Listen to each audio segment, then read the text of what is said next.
C'est vrai. On va aller à l'extérieur parce que Amy Porter nous attend, entre autres, porte-parole des Democrats Abroad France. Bonjour. Bonsoir, oui, bonjour. Vous êtes ici, bien.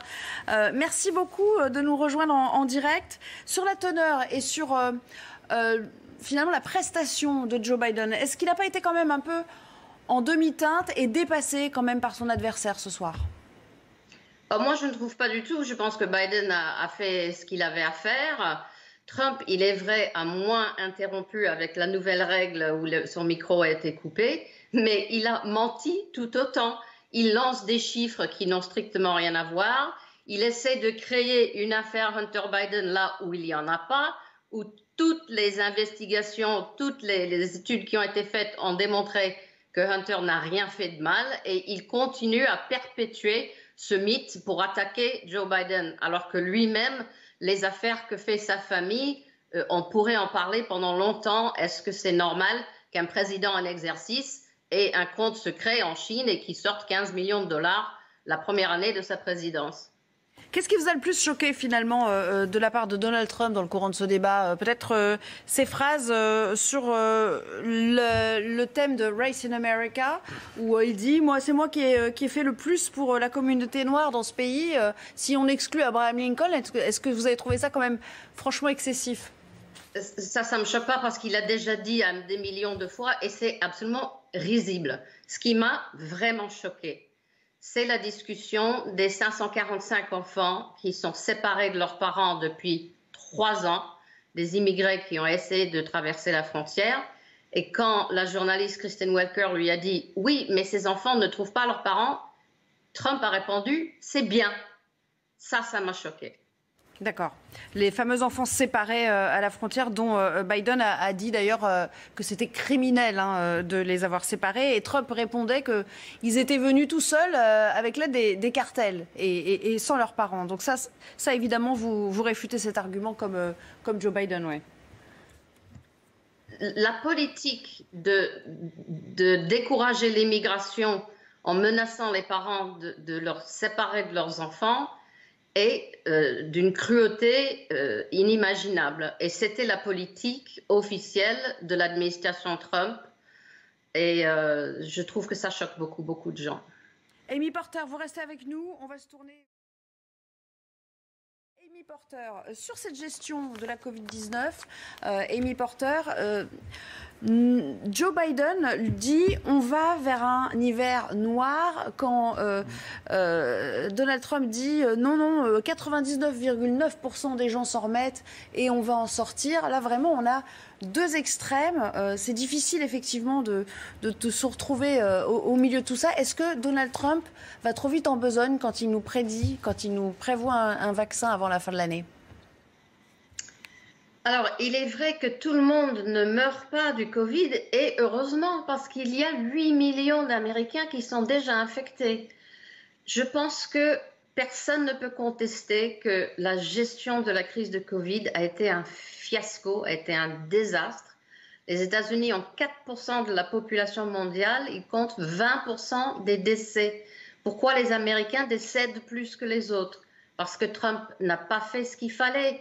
Il n'a pas créé, produit l'équipement nécessaire au début pour protéger les médecins et les infirmières. On en a perdu tellement. Il n'a pas pu se protéger même lui-même. Il s'est moqué des gens qui ont porté des masques.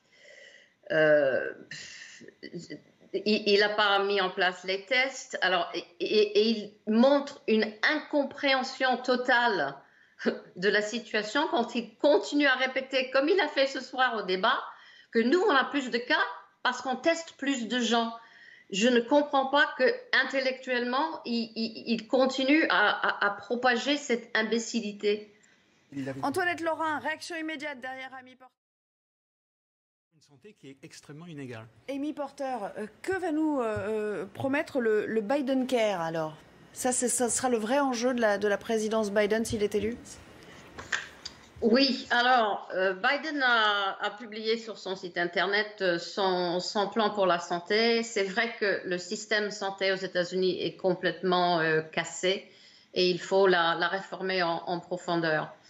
Donc, contrairement à ce que pensent beaucoup, il y a quand même un système de santé qui est géré par le gouvernement, qui s'appelle le Medicare, qui est disponible que pour les gens qui ont plus de 65 ans. Donc c'est à partir de la retraite à peu près qu'on peut avoir accès pour pas très cher à des soins. Il y a également pour des gens qui ne peuvent absolument pas payer, donc le Medicaid. Et l'option publique, ça serait de prendre ce qu'on a actuellement et donner la possibilité à faire une concurrence en fait avec les assureurs privés. Donc le plan santé Biden, c'est de couvrir plus de personnes, que ça leur coûte moins cher. Il voudrait baisser cette entrée dans le Medicare de 65 à 60 ans. Il va financer cela en augmentant les impôts sur les plus riches, donc les gens qui gagnent plus de 400 000 $ par an. Actuellement, la tranche d'imposition maximum aux États-Unis, c'est 24%, ce qui ne suffit pas pour payer tout ça. Mais j'aimerais revenir 2 secondes sur l'histoire de Trump businessman. Trump a joué un businessman à la télé et tout le monde a cru que c'était vrai.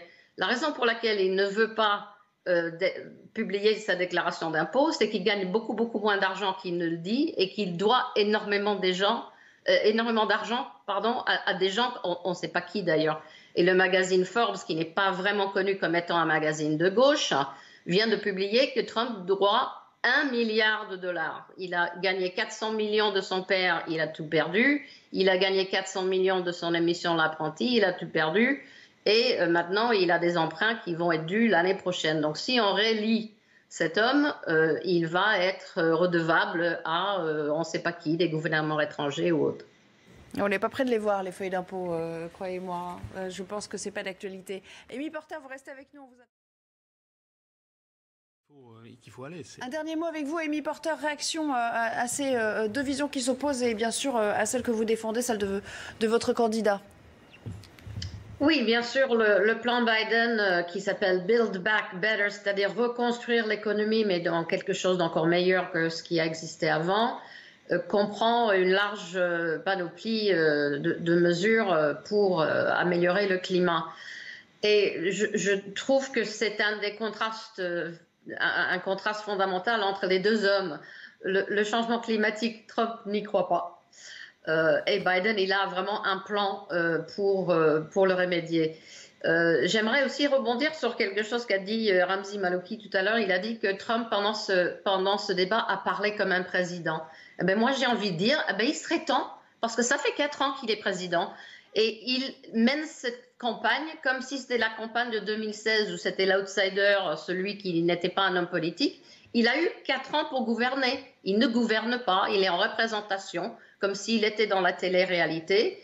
Il fait des tweets, il regarde la télé, il ne gouverne pas, il ne préside rien du tout. Et nous, on a besoin d'un véritable président avec des plans, avec des projets, avec un programme.